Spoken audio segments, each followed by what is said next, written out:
This information is presented by Bluewater Auto Restoration. Right. Welcome back. This is WIT17 of the 2026 Bluewater Auto Restoration podcast. Yeah, glad to be We here. release new podcasts every Saturday morning. Every single Saturday. In this deep dive, we look at ceramic coatings explained. It is a massive topic. It really is. And before we really get going, just a quick reminder for you to visit the BluewaterAutoRestoration.com website. Highly recommend checking it out. So let me just set the scene for you because, I think we have all been in this exact situation recently. Oh, absolutely. I was sitting in the finance manager's office at a local car dealership a few months ago, right? The dreaded finance office. Exactly. I'm exhausted from the negotiations. I just want the keys to my new vehicle. And the manager slides this glossy laminated menu across the desk. Yep, the upsell menu. Right there, nestled between the extended warranty and, the undercoating, is a package offering to seal the vehicle in a ceramic coating for an extra $3,000. $3,000, wow. Yeah. They pitch it as this liquid armor. Of course they do. But then, get this, that exact same weekend, I am walking down the kitchenware aisle at a big box store looking for a frying pan to cook eggs. Okay. And every single box is aggressively branded with the word ceramic. The non-stick surface, the structural core, the exterior finish. It's everywhere now. It really is. I leave the store, I stop at an auto parts shop to pick up some windshield wiper fluid, and the shelf is lined with $20 spray bottles of Quick Detailer. Let me guess, ceramic infused. Exactly. Right. Proudly declaring they're infused with ceramic nanotechnology. Yeah, the word has completely suffered from extreme semantic satiation in the consumer market. Semantic satiation, yeah, it just loses all meaning. Totally. It is being printed on so many labels across so many wildly different price points and industries that it has effectively lost all practical meaning for the average buyer. And that is exactly why we are dedicating this entire deep dive to unpacking it. We really need to. Because we have gathered a mountain of independent material, chemical analyses, blind product testing data, engineering reports. Lots of industry insights, too. Right. Just to strip away the aggressive marketing hype, we are not going to name the specific data sources today. No need to point fingers. Exactly. We are just going to look purely at the raw scientific realities and the rigorous and honestly sometimes incredibly painful reality of the application processes. Painful is definitely the right word for the prep work. Because look, if I am being asked to pay thousands of dollars for a coating on my car, or if I am trusting my family's breakfast to a non-stick surface, I need to know what it physically is. That makes total sense. You deserve to know what you're buying. So my first hurdle here is just visualizing this. Because when I hear the word ceramic, my brain instantly goes to a coffee mug. Sure. Or like a terracotta pot. Yeah, or the tiles on a bathroom floor. I picture something heavy, solid, brittle, and, baked in a kiln. Right, a traditional ceramic. So how on earth does a ceramic come in a liquid spray bottle? Am I buying liquid pottery? Well, no. That cognitive dissonance is perfectly natural, though, because the terminology the marketing departments chose relies on an incredibly broad scientific definition. How broad are we talking?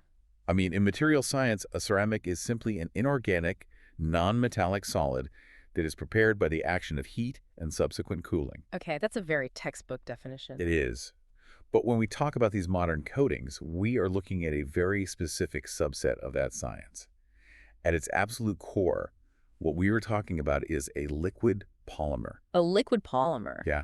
And this liquid is engineered to chemically bond to a material surface, whether that surface is the clear coat on your car, a piece of bare aluminum, or even a specialized plastic. So it's basically a chemical that grabs onto whatever it touches. Exactly. And the heavy lifting within this liquid is done by a specific chemical compound, which is silicon dioxide. Silicon dioxide, SiO2. Right. So we are fundamentally talking about the main component of sand, or quartz. Quartz is definitely the most accurate way to visualize it.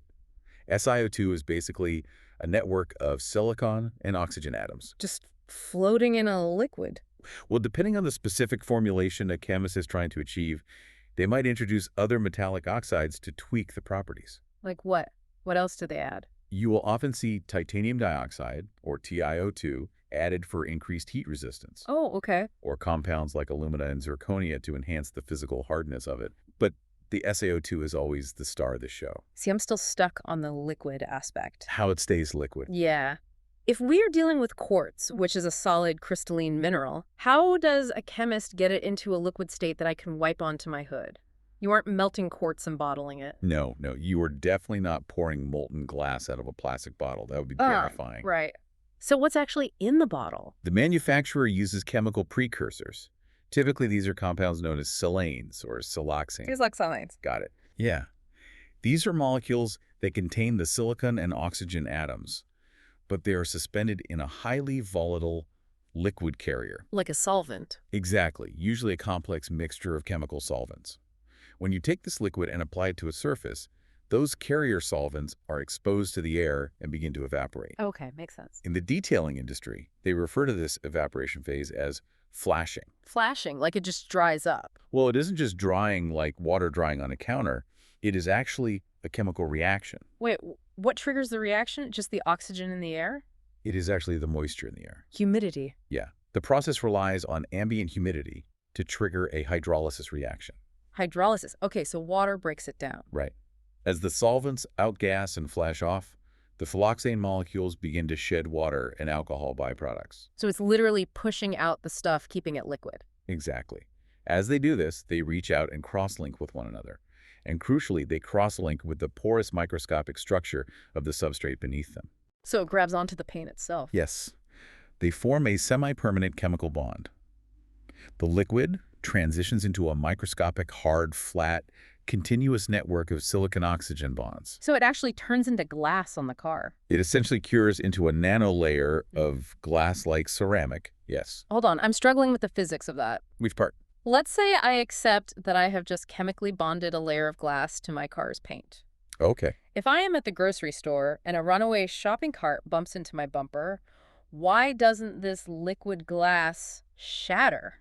That's a great question. Right. Why doesn't it crack and fall off in tiny microscopic shards? We have to zoom way, way in to understand why it doesn't shatter. We are talking about a nanocoating here. So it's thin. Incredibly thin. This isn't a pane of glass from a window, which is rigid and thick. We are talking about a layer that is measured in microns. How many microns? Often just 1 or 2 microns thick. For context, a single human hair is about 70 microns thick. Oh, wow. So it's effectively invisible. Yes. And at that incredibly thin nano level, the structural physics completely change. The coating actually retains flexibility. Flexible glass. That is wild. Because it has bonded so intimately with the clear coat of the car, it moves with the expansion and contraction of the metal and plastic body panels beneath it. So it just bends with the bumper when the cart hits it. Exactly. It becomes a functional moving part of the surface itself, rather than a rigid shell sitting on top. You know, I want to try an analogy here to see if I am grasping the difference between this and what we used to do. Go for it. When I was younger, I used to spend Sunday afternoons putting traditional paste wax on my car. Classic carnauba wax. Yeah. And it felt like I was putting a raincoat on the paint.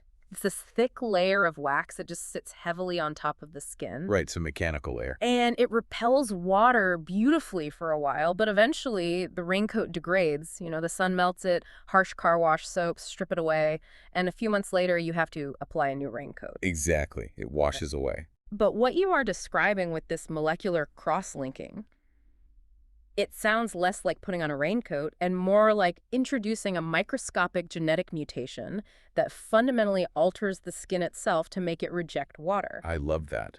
That is an exceptionally accurate way to frame the difference. Oh, good. Yeah, because traditional wax, which is usually derived from the leaves of the carnauba palm tree, just sits mechanically on the surface. It just fills in the gaps. Right, it fills in the microscopic valleys of the clear coat, Right. but there is zero chemical bond. It is purely a sacrificial layer. But the ceramic is different. Very.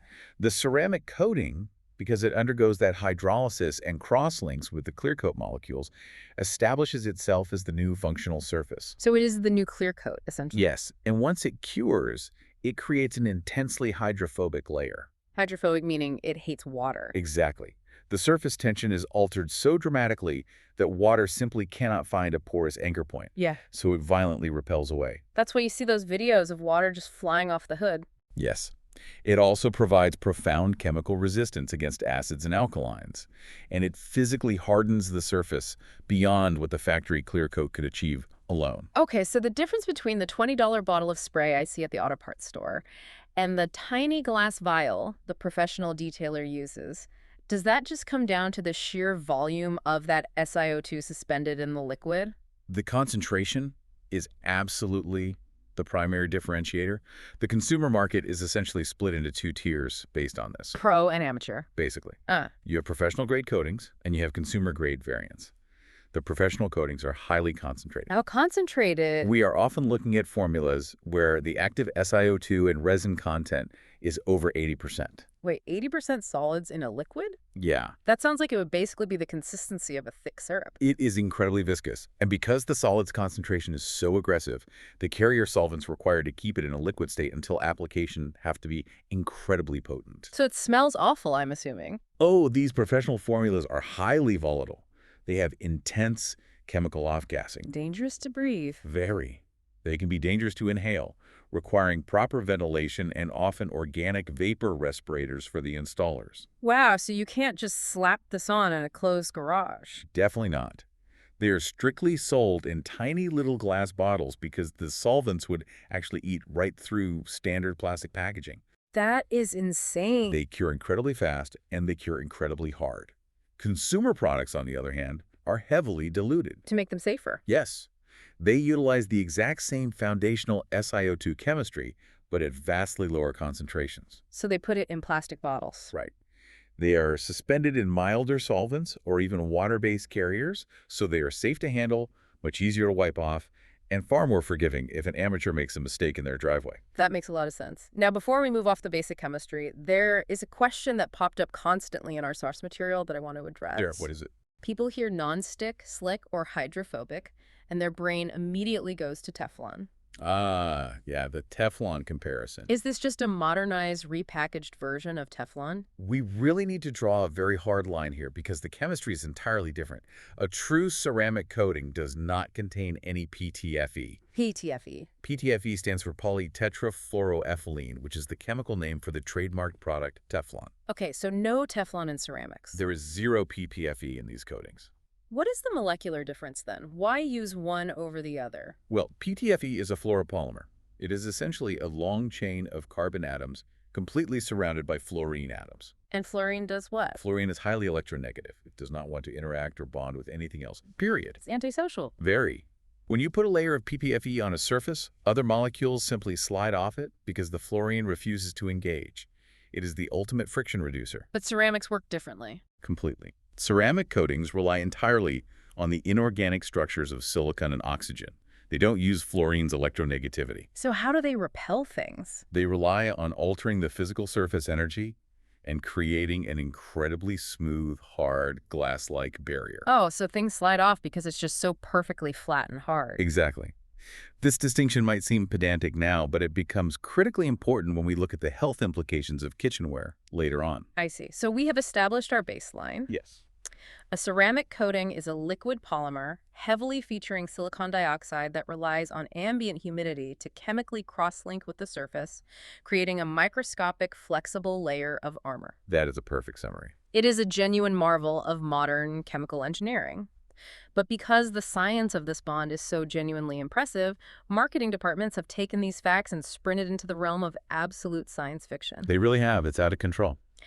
I want to spend some time breaking down the lies you've probably been sold by an overly aggressive salesperson or a flashy, targeted social media ad. Let's do it. Because the gap between what this chemical can do and what people think it can do is massive. The marketing narrative has done a massive disservice to the consumer by setting expectations that basically defy the laws of physics. So let's start with the most dangerous one. The idea that a ceramic coating makes your car scratch-proof. Oh, this one is everywhere. I see these videos on social media all the time. A guy in a detailing shop takes a heavy metal lighter and aggressively whacks the hood of a Ferrari. Makes me cringe every time. Or he drags a key lightly across the door panel, wipes it with a towel, and shows that there is no damage. The implication is that this invisible force field is impenetrable. Those videos are incredibly deceptive parlor tricks. Parlor tricks. Really, Yeah. yes. A ceramic coating is not a bulletproof vest. Let's go back to the physics we just discussed. The 1 or 2 microns thing. Exactly.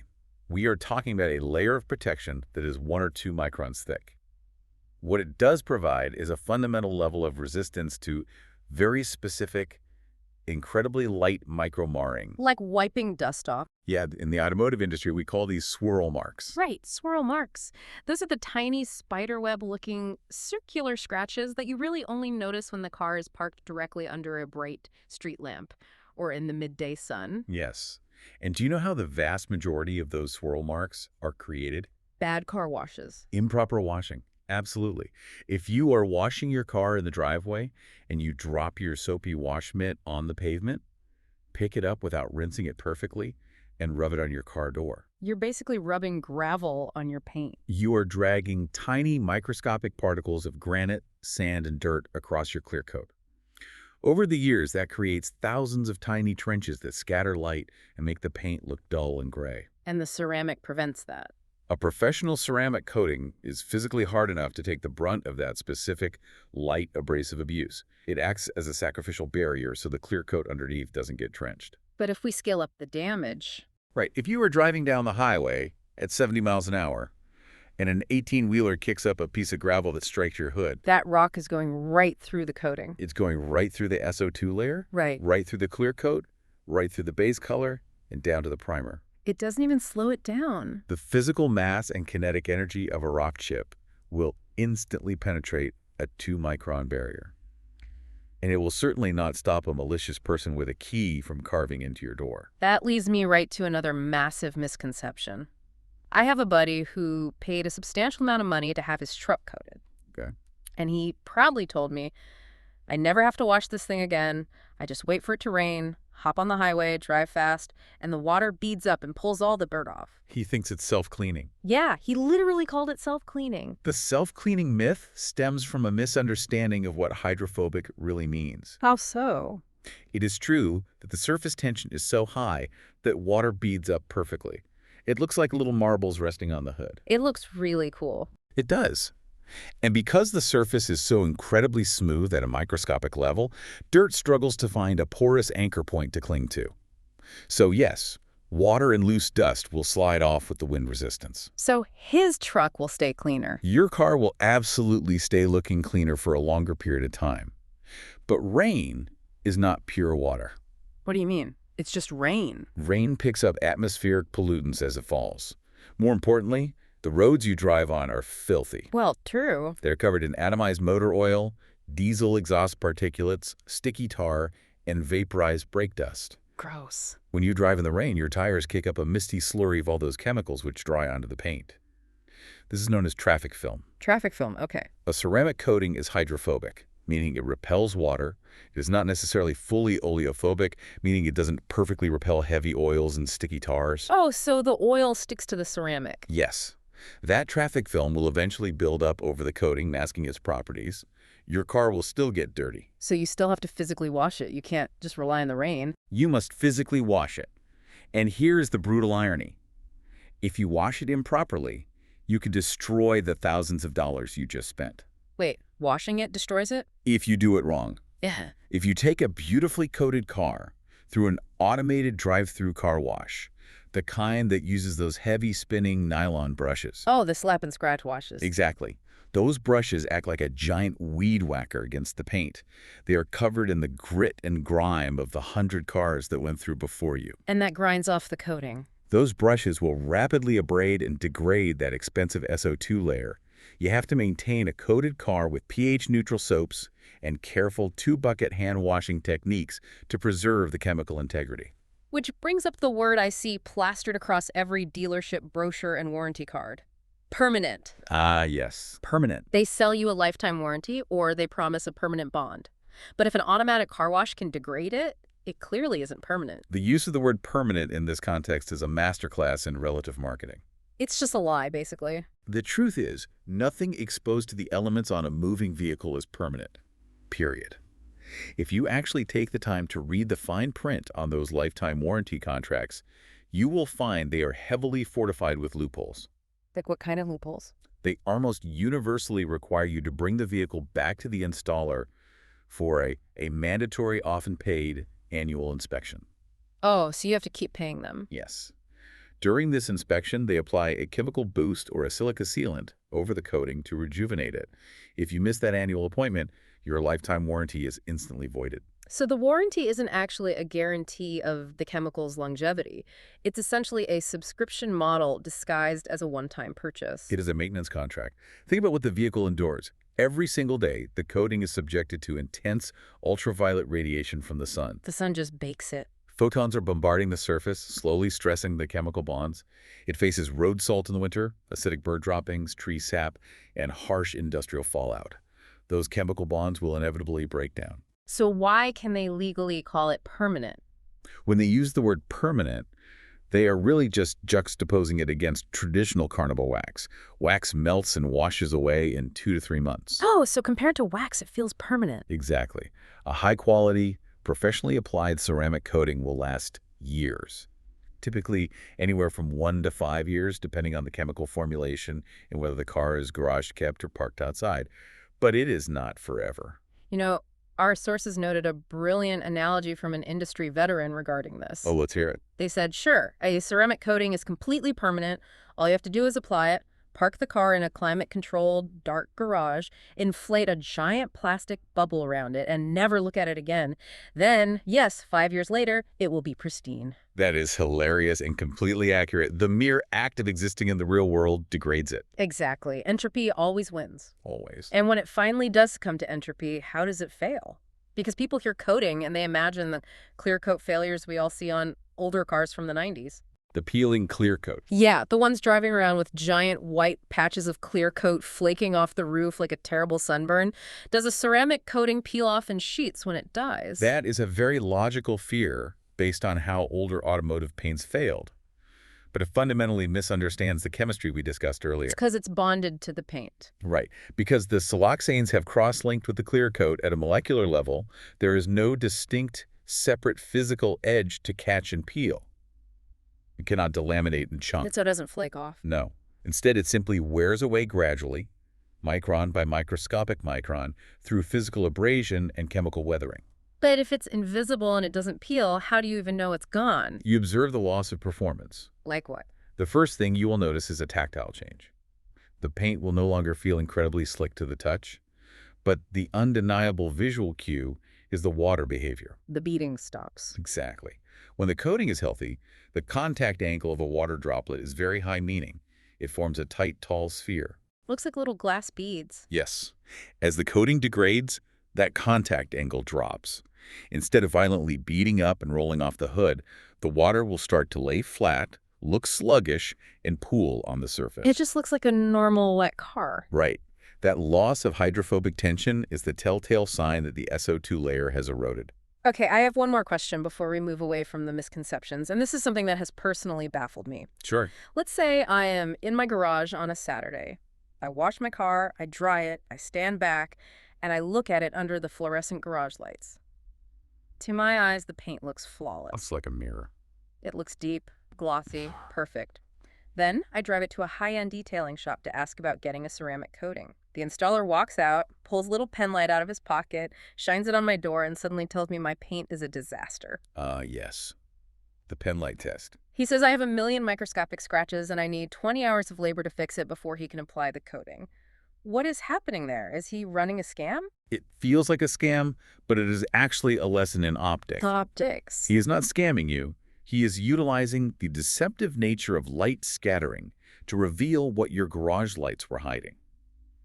Without a single, intense, focused point of light, the human eye is essentially blind to the true condition of an automotive finish. Why can't I see the scratches under fluorescent tubes? Light is light. It is about how the light waves behave when they hit a surface. Imagine your clear coat at a microscopic level looks like a jagged mountain range. Okay. Those peaks and valleys are the swirl marks and microabrasions we discussed. When ambient light like a cloudy sky or a long diffuse fluorescent tube in your garage hits that mountain range, the light bounces off the slopes in 1 million different directions. It scatters everywhere. It scatters. Your eye cannot process the individual scattered beams, so your brain just averages out the reflection and sees the overall color in a general gloss. So the diffuse light hides the damage. Precisely. But when the detailer introduces a single, intense, focused point of light, like an LED inspection pen, or frankly just the sun on a completely clear day, that focused beam hits those microscopic trenches and refracts directly off the sharp edges of the scratches. Oh. The light bounces right back into your retina, illuminating the entire web of damage. The light is literally catching the physical edges of the trenches. Yes, it exposes the damage that was hiding in plain sight. And understanding this optical trick is vital because of one simple fact. A ceramic coating is completely transparent. Right, it doesn't hide anything. It is essentially a microscopic magnifying glass. If you take a professional-grade ceramic coating and cure it over paint that has not been properly smoothed out, you are locking those jagged mountain ranges under a semi-permanent layer of glass. You just trap the ugly paint forever. The coating will not fill them in. You will see every single flaw permanently sealed for the next 5 years. Which brings us to the most painful reality for the consumer, and the real reason behind the massive invoices. The labor. Yeah. If it's just a tiny bottle of liquid, why is the professional shop down the street asking for $5,000 and telling me they need to keep my car for 3 days? What are they actually doing? You are paying for the labor, the expertise, and the facility required for the preparation. Just to prep it. Yes. The actual liquid in the bottle might only represent $100 of that invoice.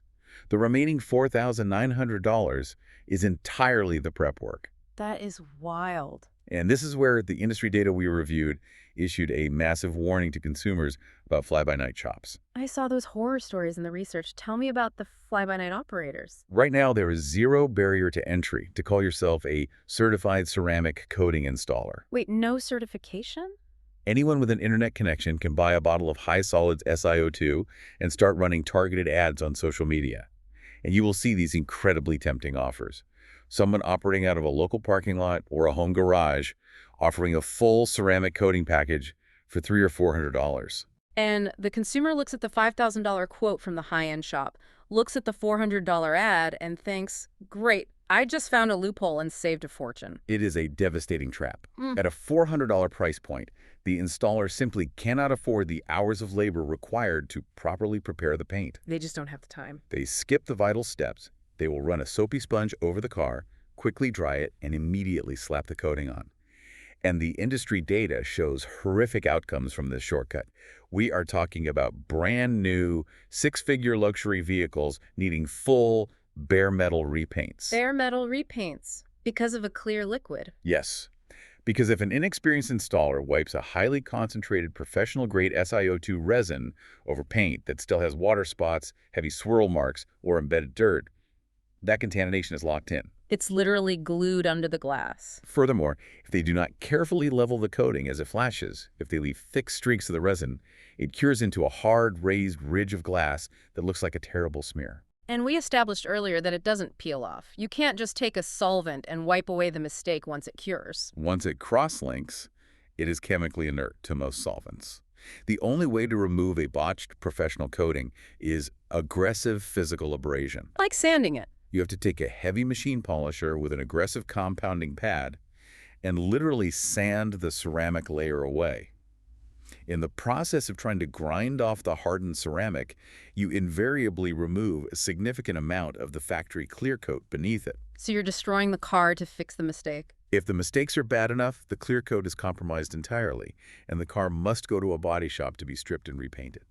Let's avoid the fly-by-night shops then. If I am paying a reputable professional the full premium, what is their meticulous, multi-stage process? Walk me through those 3 days. It begins with intense decontamination, which is far beyond a simple hand wash. The first step is chemical decontamination. The vehicle is sprayed with a specialized iron remover. I've seen videos of this. It's the clear spray that suddenly turns dark purple as it sits on the paint. Yes, the color-changing stuff. What is the chemistry happening there? That spray usually contains a chemical called thioglycolic acid. When you drive, your brake pads wear down, creating a microscopic dust of hot iron shards. Hot iron just flying around. These tiny hot shards fly through the air and embed themselves directly into the pores of your clear coat. Over time, they begin to oxidize or rust. So your paint is literally rusting. Exactly. The thioglycolic acid reacts specifically with the iron oxide particles, reducing them into a water-soluble complex. And that's the purple color. As that chemical reaction occurs, the byproduct turns a deep violet or purple color. You're literally watching the embedded iron dissolve so it can be safely rinsed away without scratching the paint. That is fascinating, but that's just the chemical side. What comes next? Next is physical decontamination, primarily using a clay bar. A clay bar, like actual clay. It's an engineered synthetic clay. The detailer takes a piece of it, sprays the car with a heavy lubricant, and gently rubs the clay over every inch of the paint. What does the clay do? The clay acts as a shear. It physically grabs and pulls out any remaining bonded contaminants that the chemical wash missed, things like microscopic tree sap, industrial overspray, or embedded tar. I've actually tried claying a car once. It's exhausting, but the change in texture is unbelievable. Night and day, right? Yeah, it goes from feeling slightly rough, almost like fine sandpaper, to feeling as smooth as actual glass. It is incredibly satisfying. But at this point, the detailer still hasn't touched the scratches. Once the paint is chemically pure and physically smooth, the most labor-intensive phase begins. Machine polishing, also known as paint correction. And how long does that take? Depending on the severity of the damage, this single step can take anywhere from 10 to 20 hours of continuous labor. What are they physically doing during those 20 hours? They are using rotary or dual-action polishing machines equipped with foam or microfiber pads. They apply abrasive liquid compounds to the pads. Remember our analogy of the clear coat looking like a jagged mountain range? Yes, the mountains that scatter the light. The detailer is systematically running a microscopic bulldozer over those mountains.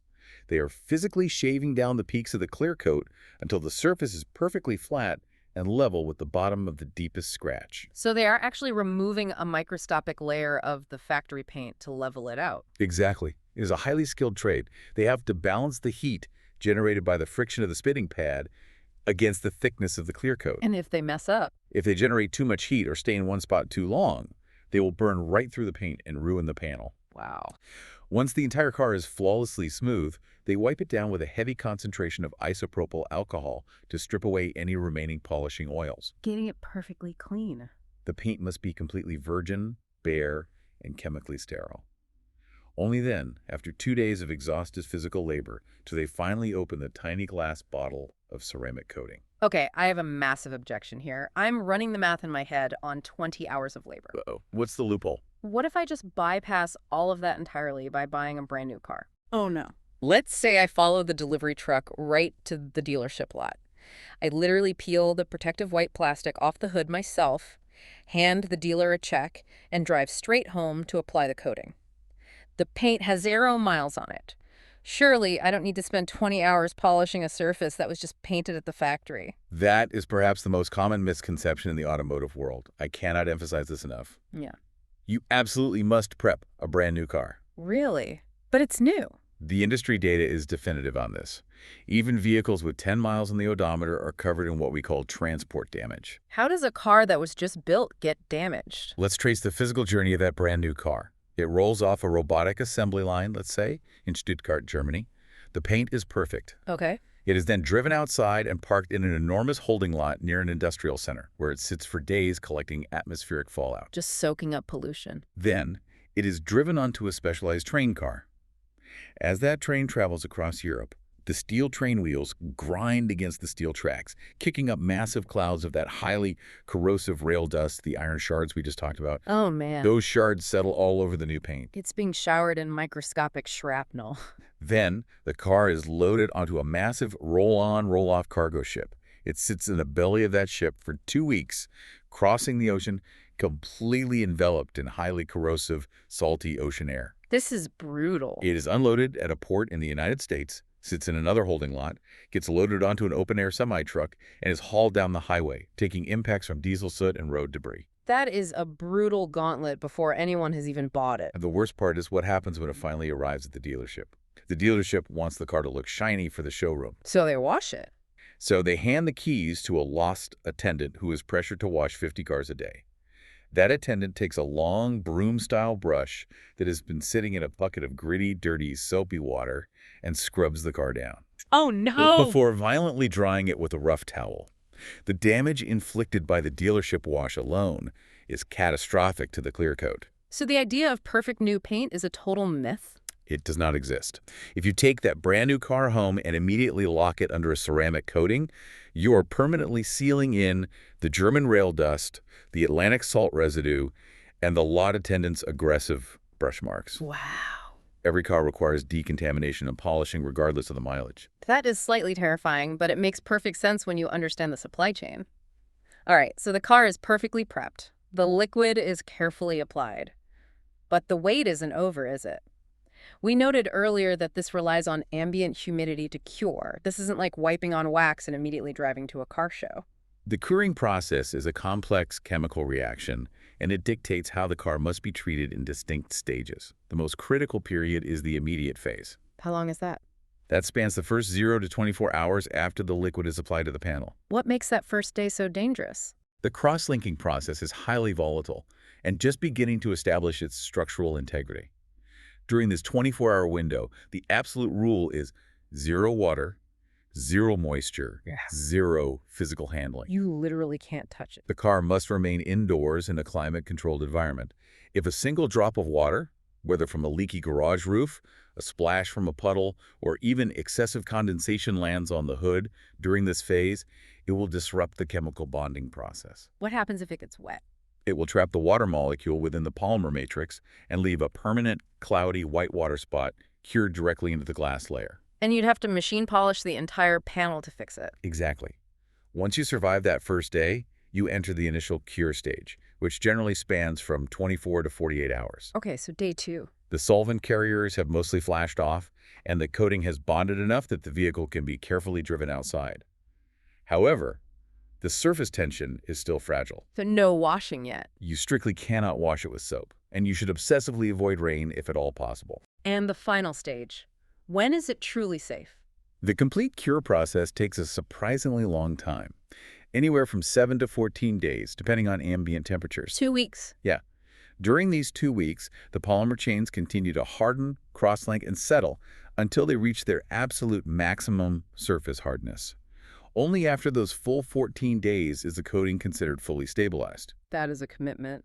That is when it is finally safe to introduce pH-neutral soaps, chemicals, or pressure washers. So the reality of a professional coating is that you are surrendering your vehicle for nearly a week between the exhaustive prep work, the application, and the mandatory 24-hour indoor lockdown. It is a major operation. Seeing that timeline and seeing that $5,000 invoice, a massive segment of the consumer base is going to say, I am brave, I am stubborn, I will buy my own dual-action polisher, and I will just figure out how to do it myself in my garage. And many do try. And that decision leads us into the wildly chaotic world of the DIY consumer market. The DIY sector has exploded, and the variety of chemical formulations available is vast and, frankly, intentionally confusing. We looked at a stack of recent blind testing data on several of the leading consumer-grade ceramic products. The testers didn't know which brand they were applying. They were just evaluating the physical properties of the liquids. And what did they find? The data reveals a massive fundamental divide in how these chemicals are formulated for an amateur. Broadly speaking, they fall into 2 very distinct tactile categories. Right. The first category represents the products trying to mimic the professional experience. We can classify these as the concentrated resins or gels. Okay. If you are browsing online, these are the boxes proudly labeled as advanced graphene kits, prosumer blends, or carbon force style products. The testing notes were fascinating regarding the physical feeling of these resins. The chemists noted they are highly viscous. Very thick. They described the liquid as having an almost thick, syrup-like consistency when poured. That viscosity is the indicator of a higher concentration of active SiO2 solids and heavy carrier resins. They're pushing the limits of what is safe for a consumer to handle. So it's hard to put on. Because of that thickness, the application process is rigid and physically demanding. You cannot just spray it on a towel and wipe it around. How do you do it? You have to use small, specialized microfiber applicator pads over a very small, defined work area. I really want to explore the physical sensation of applying this because the testing data harped on the crosshatch pattern. It sounds incredibly tedious. It is a massive test of patience. Imagine you are standing in your garage. You take this small applicator block, apply a few drops of the thick syrup to it, and you address a 2-foot by 2-foot square on your hood. Just tiny square. You press the pad down and wipe in perfectly straight overlapping vertical lines up and down until the entire square is covered. Okay. Then, without adding any more liquid to the pad, you immediately go over that exact same square again, but this time in horizontal lines left to right. You are creating a physical grid. You are manually forcing the viscous polymer deep into every microscopic pore of the clear coat. You are ensuring total, perfectly even coverage without any thin spots. And then you wipe it off. Not yet. Once the grid is applied, you have to stand there and wait for the solvents to flash off. How does a guy in his garage know when a microscopic chemical reaction has finished flashing? It provides a distinct visual cue. As the solvents outgas, the thickness of the liquid layer rapidly changes. This causes a phenomenon known as thin film interference. What does that look like? Light waves bouncing off the bottom of the fluid can interfere with light bouncing off the top, creating a vibrant rainbow effect, exactly like watching motor oil swirl on a wet puddle. Oh, that makes sense. As the rainbow appears, the liquid will start to bead up and separate slightly into tiny droplets. That visual shift, the sweating phase, is the chemical signal that the SiO2 is ready to be leveled. Then you wipe it. You then take a pristine microfiber towel and carefully wipe away the excess carrier fluids. Now, I loved this specific detail from the testers. When they wiped the panel off and ran their hand over it, it wasn't immediately slick. It feels weird at first. Yeah, we associate ceramics with ultimate smoothness, but the testers noted that the initial texture was thick and almost tacky. Yes, that tackiness is the physical feeling of uncured polymers. It hasn't reached its final state. So it tightens up later. Over the next 24 to 48 hours, as the cross-linking reaches completion, that sticky tackiness slowly tightens and smooths out into the hard, glass-like friction barrier we expect. Okay, so that is the heavy-duty, syrup-like DIY option. What is the second category the testers identified? The second category trades durability for extreme ease of use. These are the hybrid or spray sealants. Okay, the spray bottles. You will find them heavily marketed as rapid sealants, spray graphene, or ceramic detailers. And the tactile difference here is night and day compared to the resins. If the first category feels like pushing thick maple syrup around, the second category feels like spraying standard blue window cleaner. It is incredibly watery. That watery consistency is the immediate giveaway that the concentration of actual SiO2 solids is extremely low. So it's mostly water or alcohol. Heavily diluted, often with water or highly volatile light alcohols acting as the primary carrier fluid. Why make it so weak? The entire point of these products is to make the application absolutely foolproof for a weekend warrior. You literally just squeeze the trigger, mist it onto a towel, and quickly wipe it over the panel. The testing data noted that the flashing and drying time on these sprays is insane. Under a minute, sometimes instantly upon wiping. Because the carrier fluid is so light, it evaporates almost upon contact with the air. There is no waiting for a rainbow effect. But there are serious trade-offs for that convenience. The testing noted that some of the cheaper hybrid sprays we are talking about, the $20 to $50 impulse buys at the auto parts store, had severe drawbacks. Oh, absolutely. Some had an overpowering, terrible chemical smell, and many suffered from cheap, clunky spray mechanisms that spit uneven blobs of liquid instead of a fine mist. The ultimate trade-off, however, is performance and longevity. Because the SiO2 content is so low, you are not building a measurable micron-thick layer of hardness. So it's not scratch-resistant? A spray sealant will not provide genuine physical scratch resistance, and it might only survive 3 to 6 months against UV rays and car washes. It's basically just fancy wax. It is functionally a modern synthetic replacement for a quick spray wax. It delivers the hydrophobic water-beating effect so the consumer feels like they got their money's worth, but it lacks the structural integrity of the concentrated gels. Here is a philosophical question about both of these DIY methods. If I am in my garage wiping a completely clear, transparent liquid onto my clear, transparent paint, how do I even know it is actually on there? That's a fair concern. Am I just operating on blind faith that I didn't miss a spot? You don't have to rely on sight. You can rely on touch. You can actually feel the chemistry working. The experts who conducted these blind tests relied on measuring the physical change in the surface tension. How do you measure that at home? There is a very simple practical test you can do. If you tape off a panel, so half is bare clear coat and half is cured ceramic coating, you can take the back of your fingernail and gently drag it across a boundary line. You literally feel the friction change. Drastically. As your nail drags across the uncoated control section, it will feel slightly grabby. It might squeak or lightly stutter against the microscopic pores of the clear coat. And when you hit the ceramic? The exact millisecond your nail crosses the tape line into the cured coated section, it will suddenly glide forward with significantly less resistance. Wow. It feels like hitting a patch of black ice. The surface geometry has been fundamentally altered at a molecular level to reject friction. And that concept-altering surface geometry at a molecular level to reject friction is the perfect bridge to the final area we need to explore. It's so much bigger than cars. Exactly. Because this precise chemical engineering is not restricted to automotive vanity. It's not just about making a sports car look shiny at a weekend meet. The ability to manipulate surface tension impacts your daily life in ways you probably don't realize. Absolutely. Let's step out of the garage and go back into the house. Let's look at kitchenware. This is an enormous growth sector for applied ceramic technology. We touched on this briefly when we defined the difference between PTFE and SiO2. Right. Teflon versus ceramic. For decades, the undisputed gold standard for non-stick frying pans was PTFE, Teflon. The fluorine atoms create a surface with incredibly low friction, preventing a delicate egg from sticking to the hot metal. But the public perception of Teflon has shifted dramatically because of the health concerns. The health concerns are substantial and well documented. The issue with PTFE is thermal degradation. What happens when it gets too hot? When a Teflon can is heated to high temperatures, which is remarkably easy to do if you get distracted and leave an empty pan on a high gas burner for just a few minutes, the polymer bonds begin to break down.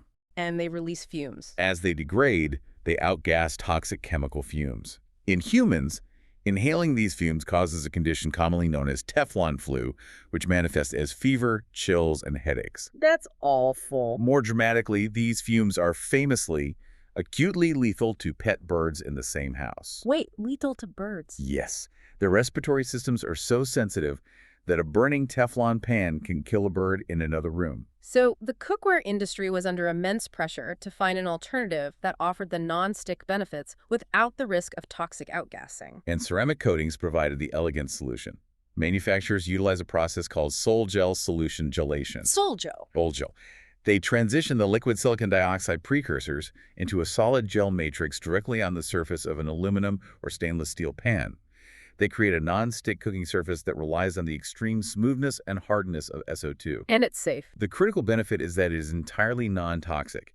Even if you accidentally superheat a ceramic pan on a high burner, it will not outgas dangerous fluorochemicals. Yes, it's just sand. The structural foundation is fundamentally just sand and oxygen. If it breaks down, it releases harmless silica dust. But reading the reviews on these pans, there is a definite catch: the lifespan. People complain that they buy a ceramic pan, it works like magic for a year, and then suddenly everything sticks to it. That is the trade-off of the material science. While an industrial-grade Teflon coating might remain functional for a decade, consumer ceramic kitchenware typically only retains its peak non-stick properties for 1 to 3 years. Why does it fail so fast? The ceramic is physically much harder than Teflon, but it is also more brittle. It is susceptible to microscopic chipping and thermal shock. To maintain the non-stick properties, you have to treat it with extreme care. It sounds exactly like the car washing myth. You still have to maintain it gently, or you destroy the microscopic layer. It is the exact same principle applied to a different object. You can only clean a ceramic pan with mild soapy water and a soft sponge. No scrubbing. If you use abrasive scrubbers, steel wool, or metal spatulas, you will rapidly abrade the SiO2 layer. Once you scratch through the ceramic and expose the bare aluminum underneath, the pan's non-stick life is effectively over. Okay, so that's the consumer kitchen application. What about heavy industry? Our research notes specifically highlighted a massive use case in manufacturing, specifically dealing with aluminum alloys. Aluminum is one of the most vital metals in modern manufacturing.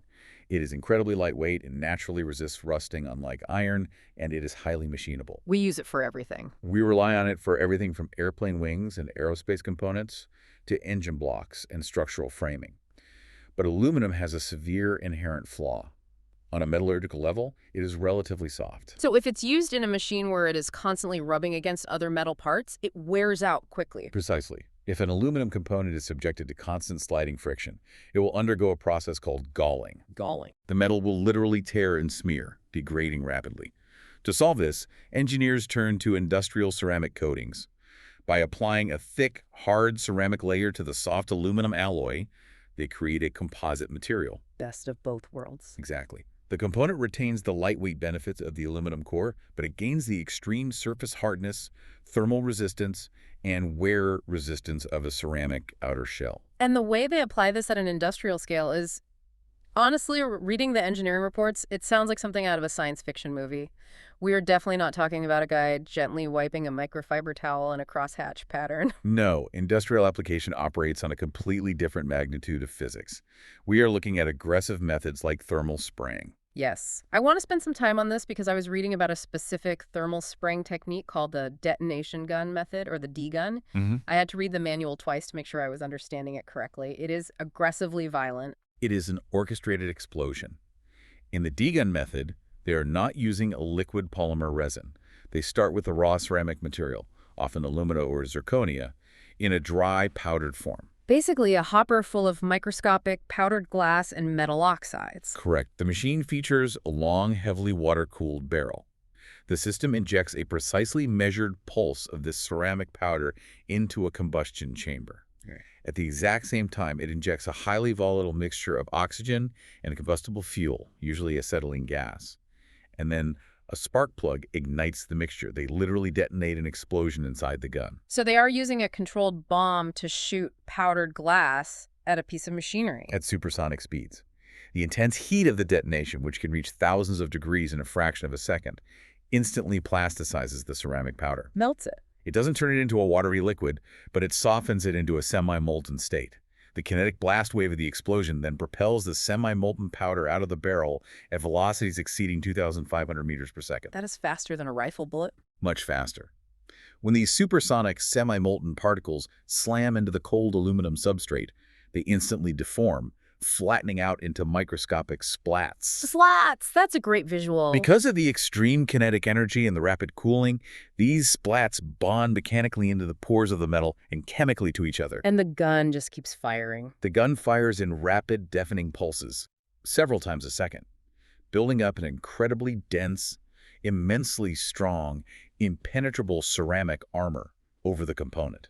I am just picturing the contrast between the two worlds we've discussed. On a quiet Sunday morning, you have a guy in his garage, patiently, gently wiping a little foam pad over the hood of his sports car, agonizing over making sure he doesn't leave a streak. Quite the picture. And on Monday morning, in an industrial fabrication plant, an engineer is firing a supersonic detonation gun, harnessing the power of contained explosions to blast molten glass onto an oil pipeline. It is a striking visual contrast. Yeah. But if we step back and connect this to the broader picture, the fundamental scientific goal is exactly the same. It really is. Whether you are carefully leveling a siloxane resin onto a luxury car, or plasma spraying a heavy-duty pipeline, or using chemical vapor deposition to grow a ceramic film onto a microscopic silicon microchip, you are doing the exact same thing. Protecting the surface. You are taking a vulnerable material, Right. and you are deliberately altering its surface geometry at a molecular level to protect it from degradation. No matter the scale.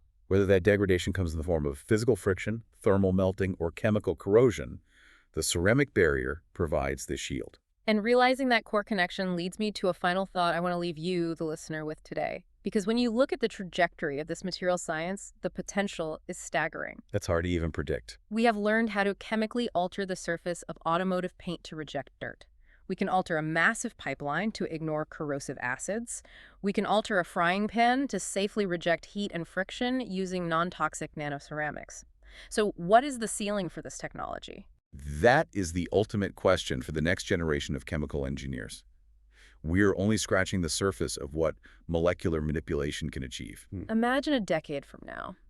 What happens when these highly advanced, biocompatible, breathable SiO2 coatings are refined enough to be woven into the fabric of everyday clothing? We're already seeing the earliest rudimentary stages of hydrophobic fabrics in outdoor gear. Right. Imagine a world where a simple white cotton shirt literally cannot be stained by a spilled cup of coffee or a glass of red wine because the liquid physically lacks the ability to bond with the coated fibers. That would change everything. Or, looking at an even more profound application, imagine this technology applied to human prosthetics and internal medicine. The medical implications are massive. The body's immune system is notoriously aggressive toward foreign objects. Right. Imagine creating artificial joints or synthetic heart valves that never degrade, never suffer from friction wear, and most importantly, never trigger a chemical rejection or inflammation response from the human body because they are perfectly coated in an inert microscopic layer of quartz. When you master the molecular surface, you eliminate the friction of existence. The applications truly are limitless. Will the future be a world where nothing ever stains, Mhm. nothing ever degrades, and nothing ever needs to be washed? It sounds exactly like science fiction, but as we have learned today, from the detailing bays to the detonation guns, the fundamental chemistry to achieve it is already sitting on the shelf. It just comes down to how we choose to apply it. Very true. Well, that wraps up our incredibly deep exploration for today. A quick reminder, our podcasts are available on Spotify, YouTube, Apple Podcast, or SoundCloud. And please take a moment to visit the BluewaterAutoRestoration.com website. And remember, whether you are spending your weekend trying to keep your daily driver looking pristine, or you are an engineer tasked with protecting a multi-million-dollar industrial asset, the magic isn't found in the glossy marketing brochures. It's found in the molecules. Perfectly said. We'll see you next week.